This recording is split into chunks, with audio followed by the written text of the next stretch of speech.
Hai hai hai. Shalom dan salam sejahtera buat kita semua.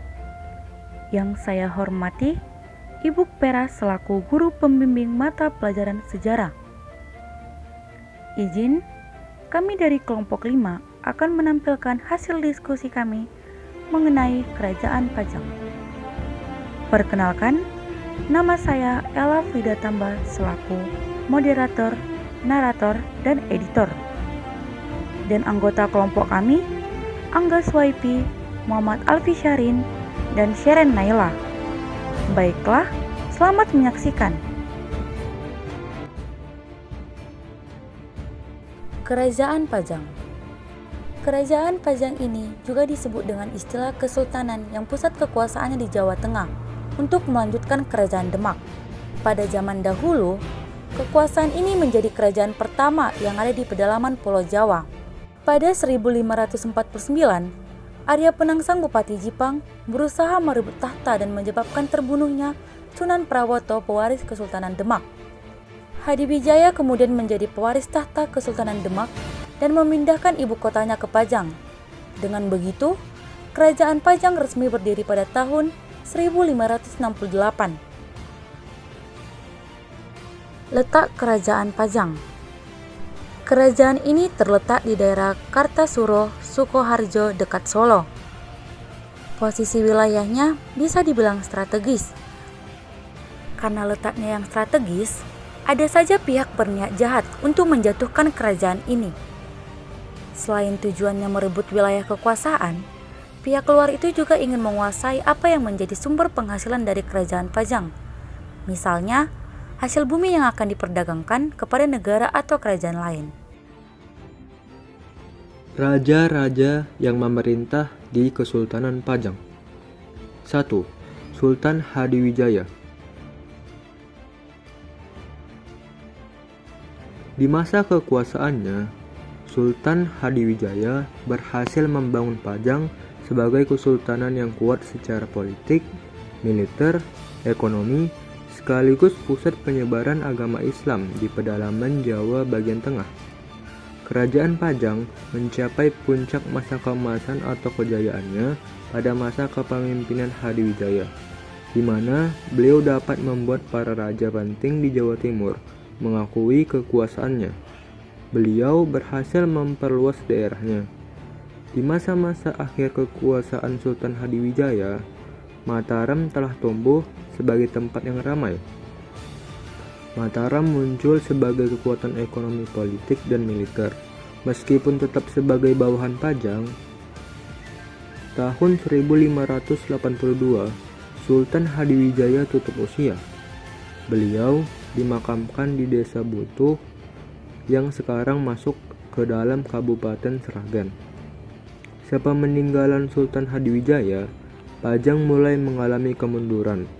Kesultanan Pajang memiliki masalah dalam suksesi, karena Pangeran Binowo, putra dari Sultan Hadiwijaya, menolak diangkat sebagai putra mahkota. Pangeran Binowo lebih memilih mendalami ilmu agama daripada berkecimpung dalam masalah politik. Kesultanan Pajang kemudian dipegang oleh menantu dari mendiang Sultan Hadiwijaya, Arya Pangiri, dengan gelar Sultan Ngawantipura. Sementara itu, Pangeran Benowo dikirim sebagai adipati di Jepang. Peralihan kekuasaan dari Sultan Hadiwijaya ke Sultanan Ngawantipura ini membawa sebuah masalah baru.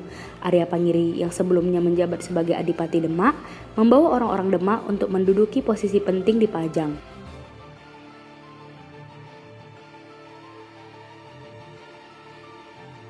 Kondisi ini mengakibatkan ketidakpuasan orang-orang Pajang, terutama mereka yang tersingkir dari posisinya.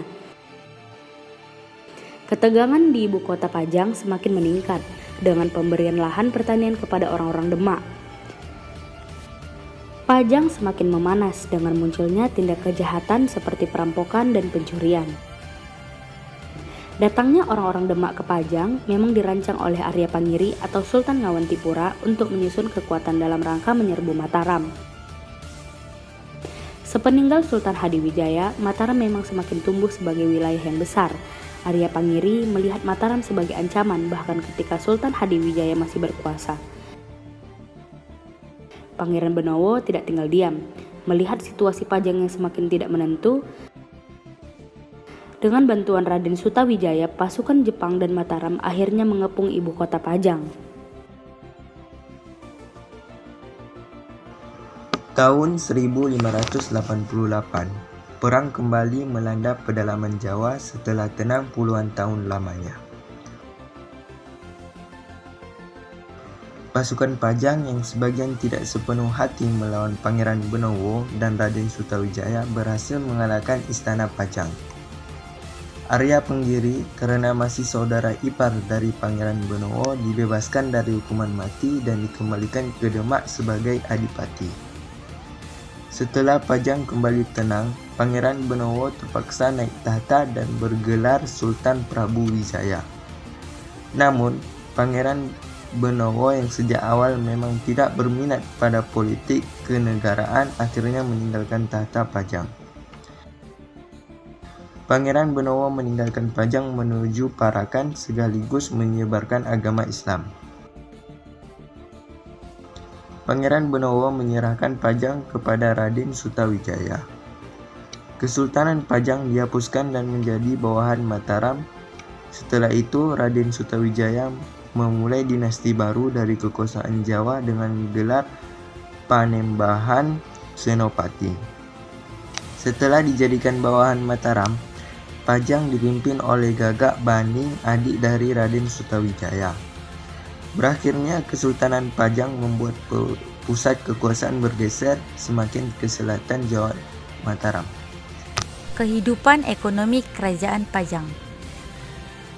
Kerajaan Pajang mengalami kemajuan di bidang pertanian, bahkan sempat menjadi lumbung beras selama abad ke-16 sampai 17. Namun, masyarakat Pajang memiliki kelemahan dalam bidang perdagangan, sebab letak kerajaan Pajang yang berada di pedalaman, serta masyarakat Pajang yang kurang menguasai perdagangan yang berbasis laut. Padahal, saat itu perdagangan di laut sedang populer. Kerajaan Pajang menjadi tertinggal dengan kerajaan lain di bidang ekonomi perdagangan. Hal ini membuat perekonomian Pajang sedikit berantakan, tetapi Hadiwijaya mengatasi hal itu dengan pengembangan komoditas seni budaya yang sofistikasi dapat dilihat dari adanya kampung batik Laweyan. Beberapa peninggalan-peninggalan kerajaan Pajang yang masih ada hingga sekarang. Yang pertama, Masjid Laweyan. Yang kedua, Pasar Laweyan. Yang ketiga, Makam Sultan Hadiwijaya. Dan yang keempat, Bandar Kabanaran. Sekian video mengenai Kerajaan Pajang dari kelompok 5, dan jika ada tutur kata yang salah, kami mohon maaf.